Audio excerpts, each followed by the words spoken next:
For many teens and young adults, big life changes like starting high school or college can bring both excitement and also be overwhelming. So that transition, while full of promise, can sometimes trigger struggles with mental health and body image. Our next guest wants to share her eating disorder journey to recovery with hopes of helping others. So Sophia Westhoff is here with Eating Recovery Center Clinical Director, Dr. Sally Fleck. Good morning to you both. Sophia, I want to start with you. First of all, I want to commend you for your courage to come and to speak openly about your struggles. I'm curious about, when did you know that you had a problem, or did somebody else ultimately bring that to your attention? Yeah, thank you so much. So for me, my eating disorder started with that transition to high school. It was a very stressful time for me, and I felt out of control about a lot of things. I was a very big perfectionist at the time, and so I had turned to my eating disorder as kind of support through that time. And I knew that I needed help when it started to take over my life. So it started to take over the things that I valued. It was harder to go get dessert with friends, to go shopping. I was too worried about food in my body. And also just physically, I didn't feel good. I was tired, weak, irritable, hungry. And that's when I knew I didn't want to live like that anymore. Well, it's understandable, I would say, for young women and girls when they're going into an environment like starting high school or starting college. There's so much pressure, and it's everywhere. You're being bombarded by peer pressure, you're being bombarded by social media, you're being bombarded with what's all over, television and the internet when it comes to body image. So for other girls that are going through something like this and might start battling with issues related to food, what do you want to say to them? I will say the only thing that I regret about my recovery journey was not asking for help sooner. I wish that I did. I felt like I wasn't sick enough to get help. I felt like I didn't deserve it. And I also felt like I needed to wait for the perfect time to ask for help.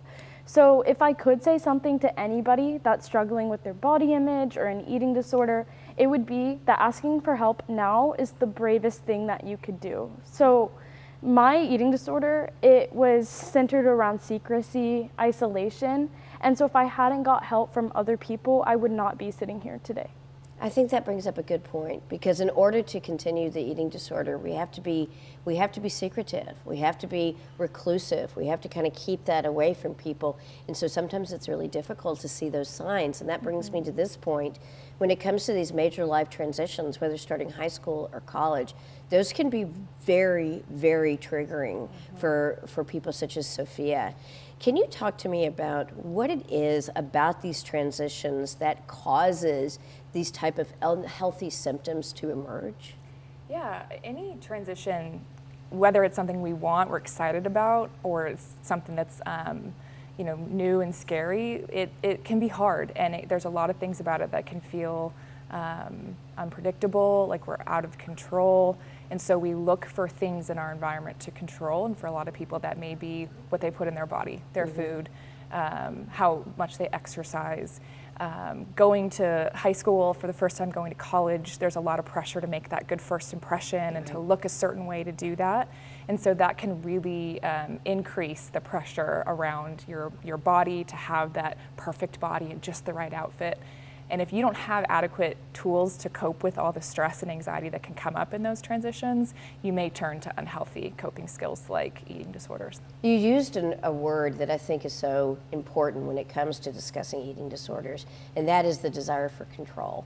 And the whole notion of being in a completely new environment where you're trying to meet certain expectations can be so overwhelming. Do you feel like the desire for control was part of the reason why food became that entity and exercise became that entity, that you could assert some control when so many other factors were out of your control?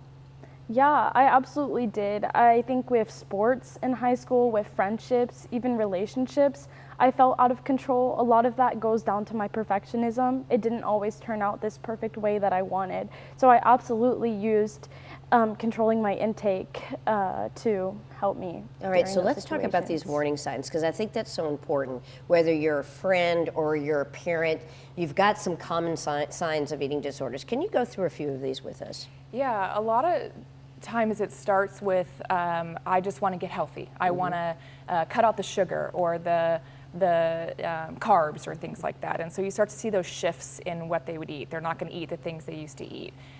There's a lot of comparing the negative body image. My body's gross. I need to change it. I'm fat. You know, the shift in weight, you'll start to see weight drop.